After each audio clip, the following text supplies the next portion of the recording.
If you want a free society, does it make any difference whether you vote for Donald Trump or Kamala Harris? Join Richard Ebeling and me in this week's Libertarian Angle as we examine that question.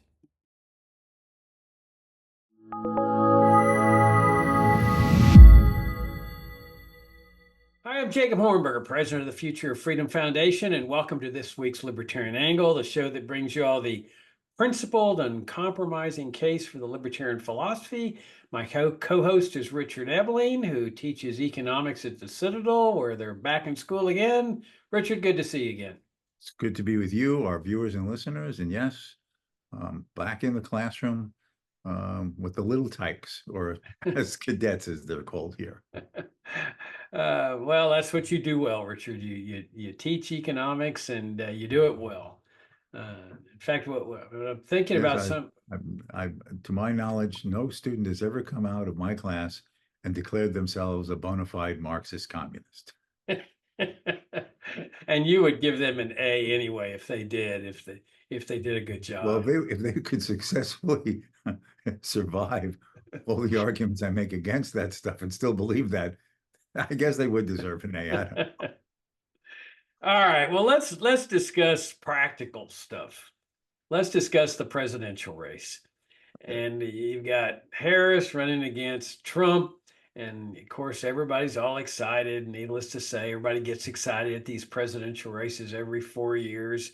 And the reason I think that people do get all excited is that it's the one time where the ruler, whoever the ruler is being nice. They're offering things to the voters. They're supplicating themselves. You know, they're just, oh, what can I do for you? What can I promise you? And so forth. And then they put their finger to the wind and they say, okay, what are the voters thinking? And that'll be my position. And I think what's happened over I think decades, Richard, is that by doing this, the two parties have really coalesced into one party. It's a one party divided into two wings because there's always going to be variations on particular positions. I mean, that's natural. Even within a party, when people are vying in a primary, the Democratic Party or the Republican Party, there's going to be differences on the different how to manage the different programs. But in a fundamental sense, I don't see any difference between these parties. I don't see any difference between Trump and Harris. And we can discuss some of the programs that they're both jointly in favor of. But if you take, for example, let's take immigration controls. I mean, everybody knows that Trump is a fierce advocate of immigration controls. He's the guy that started the Berlin Wall down there and sent troops. I'm pretty sure he sent troops, but he wants to send troops. He says he's going to send troops, but he wants to enforce that border. He wants to seal it, you know, as effectively as the North Korean government seals its border and to keep people from leaving. And you know, the idea of busing immigrants and separating children from their families and dumping immigrants like in Martha's Vineyard. I mean, he's all in favor of these kind of things to stop people from coming to the United States and entering the United States. Well, you would think the Democrats would say, well, you know, we ought to take a different position, but because, you know, they love the poor, needy, and disadvantaged. I mean, how often do we hear that? You know, for the welfare state, oh, we favor, you know, the welfare state because we, unlike the Republicans, love the poor, needy, and disadvantaged. And yet illegal immigrants are among the poorest people in the world. And yet here you have Harris that's really trying to outcompete Trump by showing how fierce she's going to be with respect to the border, how she's going to crack down and she's going to seal the border. And of course, her boss Biden, he sent troops down to the border. So when you take an issue like that, Richard, I just don't see what the difference is between the two candidates. And we can go into other issues, but I'll leave it there and turn it over to you. Well, back in November of 2018, Trump was having a press conference. And at one point, a CNN reporter named James Acosta asked a question that obviously irritated Trump. And his reply is, Why don't you run CNN and leave running the country to me? Notice the mindset of that. Trump believed himself as having the authority, the duty, and the right to run the country. Now, what is the Democratic response to that? Do they challenge this? No.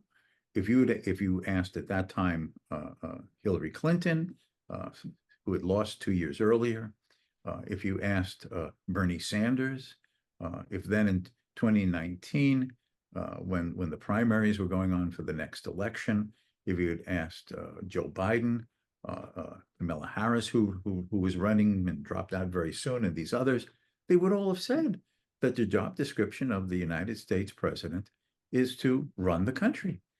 Isn't the president responsible for the redistributive welfare state?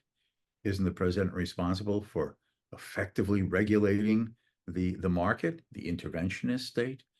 Isn't the government responsible for maintaining the ethics and the morals of the society? And of course, the Democrats define that different than Republicans on a variety of issues. But you're supposed to police people's words, their associations, the choices that they make inside and outside of the marketplace. In other words, both believe that it is the duty, responsibility, and the obligation of the government, and in the government, obviously, through the actions of the president, the members of Congress, and all those in the bureaucracy that they appoint, to run the economy, run the country, which basically means running our lives. What does it mean to say, let me run the country, whether a Republican or a Democrat? The country is nothing more than these multitudes of what now? About 335 million people residing in the United States, individual human beings. And that's basically saying it's the government's responsibility to run the lives, the actions, the economic choices, the social interactions, the use of words, the educational system, the medical system, the retirement system.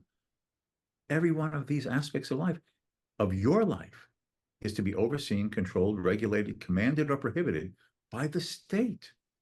Now, in that sense, there is no difference between the two parties.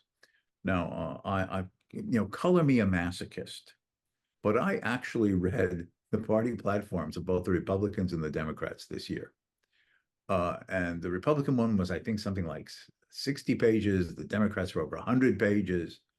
And it is nothing more than a list, respectively, of all the things they think government should do. Now, as you were saying, they may vary as to which coalitions of special interest groups they're going to cater to and pander to in the pursuit of campaign contributions and votes on election day. They may be ideologically guided by different conceptions of what we want the government to do for these lofty national interests, common good purposes. But both parties and all the candidates in it believe that it is the duty and responsibility to basically centrally plan the U.S. society. And in that sense, to use a phrase, there's not a dime's worth of difference. So whether Kamala Harris gives an interview and actually is challenged to tell what she believes on anything compared to what she has said so far, or whether someone interviews Trump and he controls his motor mouth to just basically focus on the actual question asked, the result is that at the end of the day, as represented in their party platforms and the general statements and approaches of the two parties, their purpose is to basically control America, which means controlling people's lives through, rather than allowing each and every one of us as private individuals to plan and direct our own life, for them to do it for us. Yeah, in fact, I recall Biden when Biden was undergoing his travails over his debate with Trump, where people were questioning his mental state. I remember him saying something along those lines, that he just was under a lot of pressure because he was managing the world. I mean, Yes. I mean, that's their mindset. They really believe that they were running the country, that this is their job, or running the world. And when you've got a worldwide empire like this, where you're managing a war with Russia by using Ukraine, and you're trying to be very careful, and you're trying to walk a fine line so that you don't get into a nuclear war. I mean, this is heavy duty stuff. I mean, anybody should feel a lot of weight when they're charged with managing the world. But at the very least, they believe they're managing America. And I think the problem is is the American people believe that's the role of government, that they are electing the person that they want to manage them under the guise of freedom. As long as the Americans continue to be convinced that they live in a free society, that's all that's necessary. I mean, my favorite quote ever since I became a libertarian was Goethe's quote that said, "None are more hopelessly enslaved than those who falsely believe they are free." I mean, think about it. What better slave than the slave that has been inculcated with the mindset that he's free? It's like, thank you, Caesar. Thank you for forcing me to serve you because you brought me freedom. And so when people are electing their dictator, which is really what the president is, when he's managing, the parts of our lives that are incredible, the government's even involved in those parts of our lives. This is dictatorial conduct. And let's take another example. I mentioned immigration controls, the drug war. I mean, this thing has been going on for all of our lives. We have grown up under the drug war. And yet, what do we see every day? Oh, we just busted this great big drug lord, and oh my gosh, victory's around the corner. And well, of course, victory's never around the corner. With every big drug lord they do, with all the publicity, and the Justice Department sends out their press releases, he's replaced immediately with a new drug lord or a new group of drug lords and cartels. And yet they both favor this thing. I mean, it used to be that Democrats leaned towards civil liberties. So you say, well, okay, we got a choice here. Should we go with the Republicans, who are horrible on civil liberties? They don't believe in civil liberties. They think they're constitutional technicalities, but favor by and large economic liberty. Not really, but they lean toward economic liberty. Or should we go with the Democrats that favor civil liberties, but are horrible on economic liberty? But well, you don't even have that choice anymore, because the Democrats are just as bad as the Republicans on free speech issues, on civil liberties with respect to the accused. If you look at Guantanamo, I mean, here's your classic example, that the Bill of Rights says everyone's guaranteed a speedy trial. At Guantanamo, there's people been there for 20 years without a trial. I mean, it goes to show you that it's really the national security establishment that's in charge, because the Supreme Court certainly hasn't gotten involved. If you had the DEA keeping somebody in jail for 20 years without a trial, there's no doubt the Supreme Court would step in, but not when it's the Pentagon, the CIA, or the NSA. And so what I think we really need to be thinking in terms of, and I think this is where a lot of libertarians go astray, is that you can go ahead and vote for whoever you want. Doesn't matter. But the real problem is that this is a systemic problem. It's a system problem. That if we're going to achieve freedom, you're not going to achieve freedom by electing Donald Trump or Harris. It's not going to make any difference, because all they're doing is managing the system that has destroyed our freedom. So, for example, if we do immigration controls, the only way you're going to have freedom with respect to immigration is open borders. I mean, just get rid of the whole tyrannical state with respect to immigration. Is that enough for a free society? Of course not. There's education, public schooling, welfare state, and so forth. But it's a necessary prerequisite. Or the drug laws. You can elect either one of these people. They're going to keep enforcing the drug war. Trump's probably going to start bombing Mexico. He's indicated that direction, but certainly I wouldn't put it past Harris to do the same thing. But in order to achieve the free society, you got to dismantle the drug war. So what we need to do as libertarians, it seems to me, Richard, is just stay focused. That with all the hoopla and the chaos and all the stuff that surrounds a presidential race, all of which come to an end the day after, that's when the hangover comes into play, where the president no longer has to be nice. I mean, he's now in charge, and everybody realizes that. We as libertarians have to stay focused on what our goal is. And that's a free society. And what does that mean? That means dismantling infringements on freedom. It doesn't mean getting better people to manage these infringements. And to what purpose? Why are we doing this?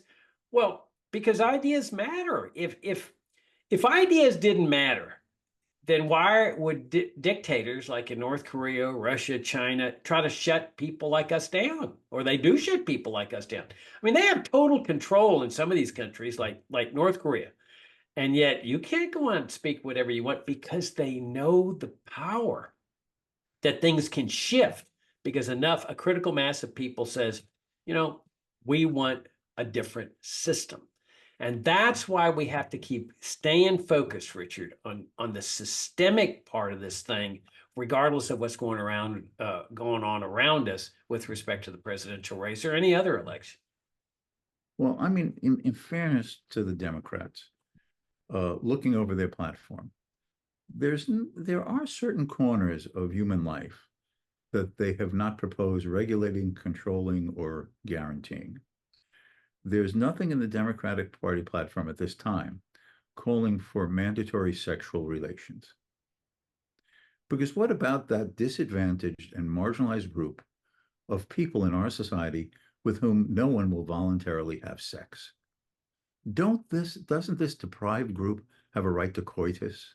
Shouldn't government guaranteeing sexual relations for the deprived? But unfortunately, the Democrats are not willing to provide this yet.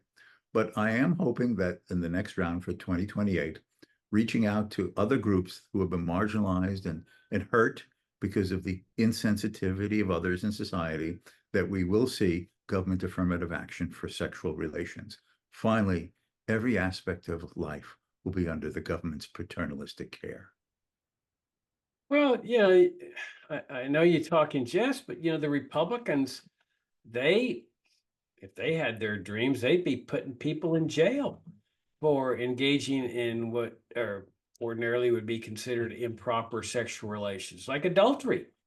I mean, Republicans would have no reservations about putting people in jail for committing adultery because this is an immoral act. And it's that sense that they have no concept, either Democrats or Republicans, of what the rightful role of government is in a society. If it were up to me, there'd be one major question that would be debated when these two people get on the stage and debate, Harris and Trump, and that is, what should be the role of government in a free society? And they would both agree that the government should have a role in every aspect of society. But at least it might cause Americans to start thinking about that question, because that's really the critical question. If you believe that government should be involved in regulating people's sexual activities or economic activities or religious activities, then you're going to sit there and say, Jacob, I'm going to put all my efforts into electing Donald Trump, or I'm going to try to get Kamala Harris elected because blah, blah, blah. But if you believe that government does not play a role in any peaceful activity, like drug ingestion, I mean, as a libertarian, I would say it's none of the government's business what I ingest or what you ingest or who you associate with. You want to invite Mexican citizens, Guatemalans, French, or whatever into your house, that's your right. It's your house. You want to hire them in your business, that's your right. You see, then when people start thinking along those lines, what should be the role of government in a free society, then we've got a shot. Because if enough of a critical mass says, you know what, those people at FFF are right. We need to think in terms of government shouldn't play a role in, for example, education. So once people see that, then you've got a shot at getting government out of education or out of migration or out of drug ingestion or out of welfare, mandatory charity. I mean, you talked about mandates. Imagine mandating people to be good, caring, and compassionate through the IRS, one of the most tyrannical agencies in history. It's phenomenal that both parties, both candidates say, man, we're not going to touch Social Security, Medicare, Medicaid, the welfare state. I mean, they may disagree over like food stamps or something like that, but fundamentally, they believe that the role of government is to force people to be good, caring, and compassionate, which is obviously ridiculous. Care and compassion does not come through force. It comes through voluntary, genuine helping somebody else out. So I think that's where our job is, Richard, is to keep focusing people's attention on what should be the role of government in a free society. Yeah, another way perhaps of emphasizing what you were just been saying is there was a French economist and social critic named Louis Roget. And in the 1930s, he wrote a couple of books on the political and economic mystiques of society. And one of the meanings he gave to the word mystique is a set of beliefs or attitudes or ideas that you so take for granted that you never think they need to be justified. You never think of questioning them. And if you hear someone doubting it, you're sort of taken aback because how can anyone think otherwise than this idea? And unfortunately, that's the reason why this mystique of the role of the state in society, that's the reason why uh, even in a real exchange debate of ideas in a presidential campaign, uh, even the commentators, the questioners in the as part of this would not ever think of even raising that question. Can each of you tell us what you consider the legitimate role of government? Because they can't even imagine, nor neither Trump nor Harris, obviously, that there should be any restraint on government. Government is responsible for everything. So this idea that the state should be viewed as something that protects our rights but does not violate them, secures our liberty but does not act in ways that reduces or plunders that which are the results of our freedom and productivity, it doesn't even enter their mind. It would be like asking someone who is deeply, deeply religious and never even thinks about it, why do you think there's a God? Because they've never thought about that. They've just taken it for granted. And these people just cannot imagine a world without a state that is the paternalistic superpower responsible to care for all people in society. And this is exactly the issue that libertarians or classical liberals are called upon to challenge, question, confront, and make people just ask these questions concerning premises, ideas, beliefs, and attitudes that they have never been asked to question because they've just grown up in the society where these things are taken for granted. So for granted that, as you were saying, particularly on civil liberty issues like the First Amendment to the Constitution, Congress may pass no law. Congress may pass no law abridging freedom of religion, freedom of speech and the press, freedom of assembly and association. Now those are gone. Our words are to be policed. Our associations are to be managed and controlled or condemned. Uh, so now it's reaching the point where the very idea of any freedoms, and certainly not religious freedom, someone feels deeply about their faith, but if they're a baker, they're commanded to make a cake for someone's ideas or ideologies or faiths they radically disagree with. No, there is no arena now left where the individual has the autonomy to think and decide and choose for himself, other than in my sarcastic thing, who a sexual partner may be. But other than that, there's virtually nothing. And that is what we have to rattle people up.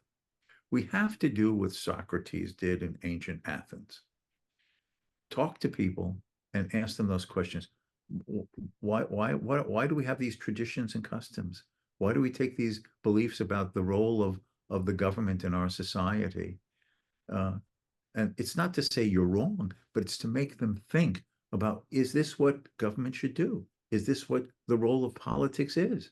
Is this what freedom should mean or does not mean? And even asking the question opens the door to people saying, maybe there's an alternative way, and that alternative way is liberty instead of the state. Yeah, that's a very interesting point. And if you look at freedom of religion, um, for a long time, states controlled religion. I mean, that was just the accepted system, and it was the accepted mindset.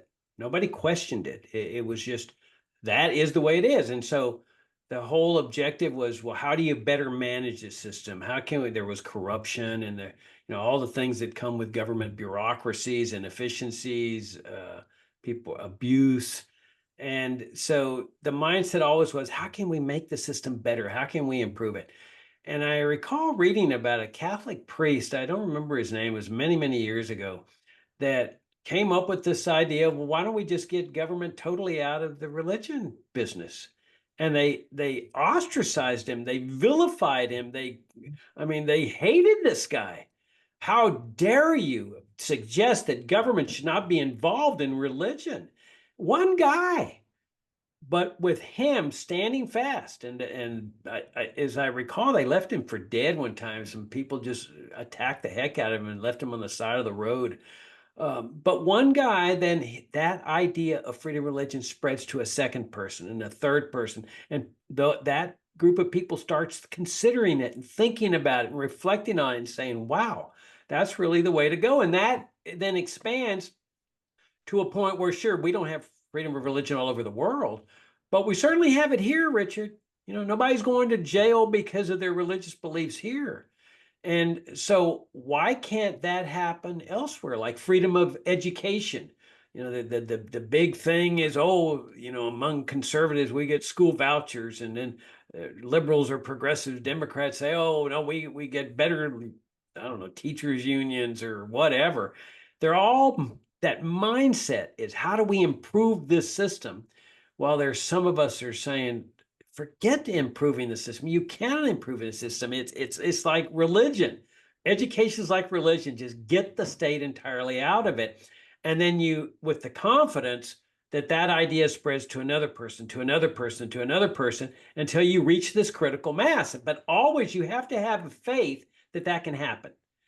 But since it has happened in the world, in history, for better and for worse, remember, if you look at my favorite time in history, 1890 to 1910, 1880 to 1910, 30-year period there, it was a remarkable period. I mean, there were exceptions, bad things were starting to percolate, come into existence, Jim Crow laws, Sherman antitrust laws, and so forth. But in the overall scheme of things, no income tax, Social Security, Medicare, Medicaid, welfare state, public schooling, drug war, foreign interventionism, big foreign wars, military industrial complex, Pentagon, CIA, NSA. I could go on and on.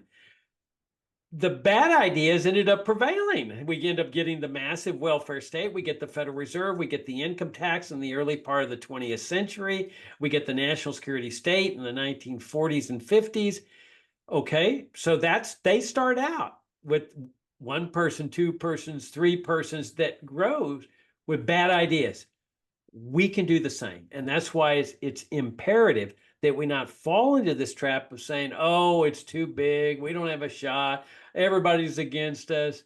We need to just resign ourselves to coming up with reforms of the public churching system or public schooling system or whatever. No, we got to stay focused on getting rid of the dismantling, that we need to focus on dismantling infringements on freedom, which is really what freedom's all about. Yeah, I'll just remind one other example that we've talked about in the past, and that is slavery. Slavery is a human institution that was taken for granted as natural, inevitable, and the order of things for recorded human history. And you'd have the occasional pervert person who said, oh, is it right for people?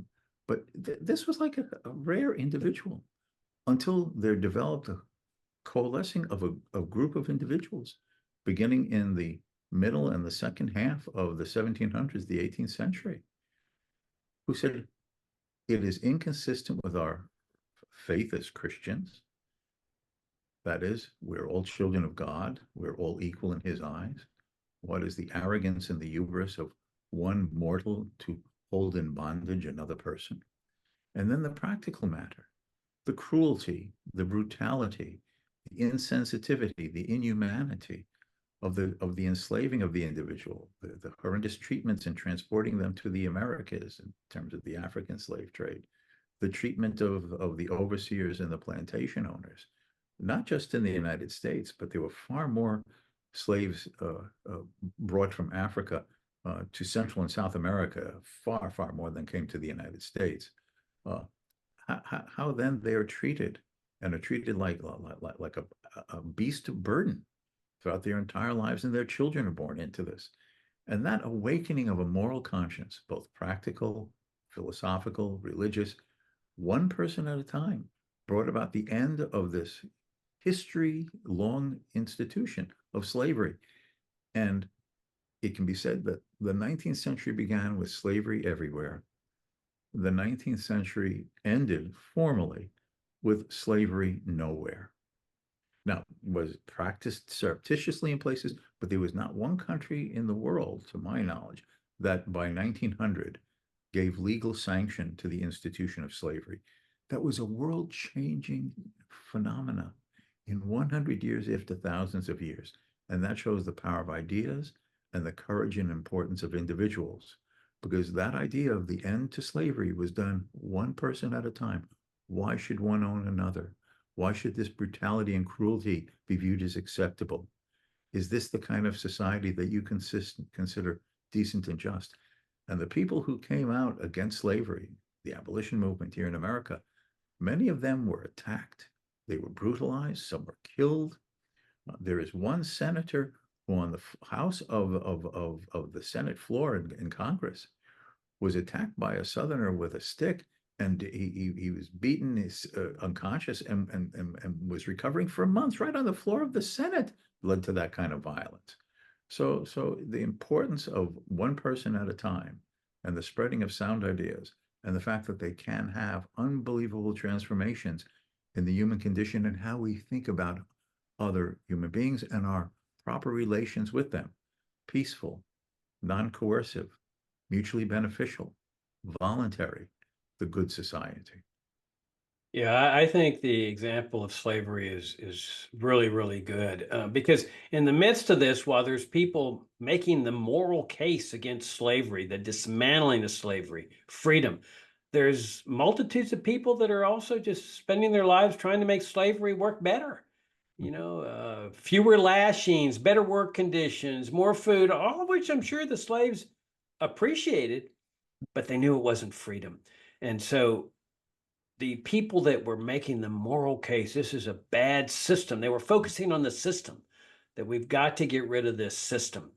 And finally, Richard, you've brought this up a number of times. We both were deeply influenced by Leonard Read, the founder of the Foundation for Economic Education, and you brought it up, and I've brought it up before. That concluding lecture at fee seminars, as the Foundation for Economic Education was called, Leonard would turn off all the lights in the room, and then he had that little light bulb there that he would slowly start brightening, and he would say, notice that as I turn this light brighter and brighter, the darkness starts to become extinguished. And to me, that's the people who are out there making the case for freedom. And I think that's what Reed was saying, that at first, yeah, there's not very many people that are there listening, but as you keep going and you keep adhering to that message and making that message, it goes from person to person to person, and then that light starts to shine in the darkness,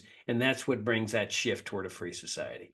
Yeah, I'll just add to that because when I was mentioning the slavery issue, Leonard Read's example was coming into my mind as well, is that he said, at the end of the day, we all would like to change the world for the better. But out of all the people in the world, over whom do we have the most influence? And his answer was, you have the most influence over yourself.